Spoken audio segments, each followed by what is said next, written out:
Bonjour à tous, dernier point de ça commence ici, notre actualité du jour portera sur, ici tout commence, 890, Mehdi est violente envers Hortense. Vic soupçonne Anthony d'être un manipulateur. Hortense a confié à Vic qu'elle avait pris un café avec Anthony et il a insisté sur le fait qu'il n'avait rien fait concernant les photos nues. Vic est têtu, Anthony n'est qu'innocent, si est un manipulateur. Hortense tient une réunion de crise car ils n'ont plus de pâtissier. Léonard briefe Maya pour qu'elle rejoigne la brigade, il la briefe sur la fiche technique de l'article de mariage. La salle de réception d'Héloïse organise un mariage, ils doivent trouver un nouvel emplacement. Héloïse n'a pas voulu tarder. Hortense a eu une idée, privatiser la salle double pour les mariages. Stanislas a retenu Hortense pour le projet. Tessier a dit qu'il y réfléchirait et qu'il finirait par céder. Mehdi confie à Vic et Enzo qu'il a peur que Hortense ne retombe amoureuse d'Anthony. Enzo dit à Mehdi qu'il doit arrêter d'être aussi jaloux. Vic dit qu'Anthony est un salaud, il manipule tout le monde. Daniel est arrivé avant le mariage pour passer du temps avec ses filles. Mehdi sait qu'Anthony travaille avec le père de Mehdi, et il lui dit que si est un peu comme une famille. Daniel confia à Hortense que depuis leur mariage, il la trouvait moins radieuse et plus terne. Elle se sentait malheureuse. Hortense le rassure, Mehdi est très gentil avec elle. Anthony a juré à Hortense qu'il n'avait pas envoyé sa photo, mais que quelqu'un d'autre avait utilisé son téléphone.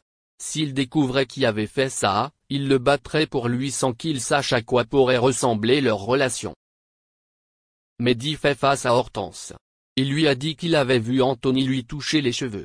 Mehdi pense que Hortense a des sentiments, elle veut partir, il lui attrape brutalement la main. Daniel Rochemont intervient, il dit à Mehdi qu'il n'est pas digne d'Hortense. Merci d'avoir regardé et à la prochaine vidéo. N'oubliez pas de vous abonner à notre chaîne. En attendant, dites-nous ce que vous en pensez dans la section commentaires ci-dessous. Au revoir. Avril 2022, la mère de famille encaisse les coups durs.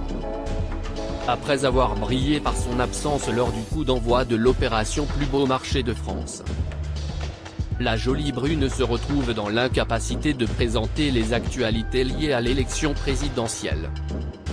Pour l'heure, aucune date n'a été communiquée concernant son éventuel retour. Jacques Legros s'en sort-il devant l'absence prolongée de sa collègue? Pour assurer le relais de Marie-Sophie Lacaro, la première chaîne a misé sur son joker en attendant que l'animatrice revienne. Dans le bulletin d'information proposé dans la journée du 24 mars dernier, Jacques Legros a mobilisé une audience moyenne de 4,05 millions de fidèles. Ce qui correspond à 39% des cibles âgées de plus de 4 ans. Le journaliste de 70 ans permet ainsi à la chaîne de se hisser au top du classement d'audience vis-à-vis des concurrents. Le journal du 13h a signé une hausse de 0,1 point en comparaison avec sa performance de la semaine dernière. En attendant, nous souhaitons un prompt rétablissement à Marie-Sophie Lacaro. Discrète dans un premier temps sur la nature de ses ennuis, la journaliste a pris la parole le 26 février dernier sur les réseaux sociaux, munie de lunettes noires. Je porte des lunettes de soleil pour protéger mon œil qui est encore fragile.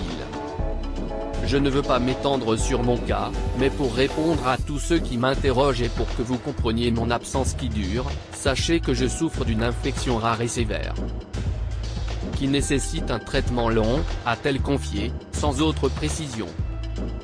J'ai envie qu'elle guérisse car ce qui lui est arrivé est quelque chose de lourd même si sa vie n'est pas en jeu, confie son remplaçant à Télé Loisirs. Elle s'inquiète un peu pour nous comme on s'inquiète pour elle. Je sais qu'elle a envie de le faire ce journal. Mais il faut du temps, on va le prendre.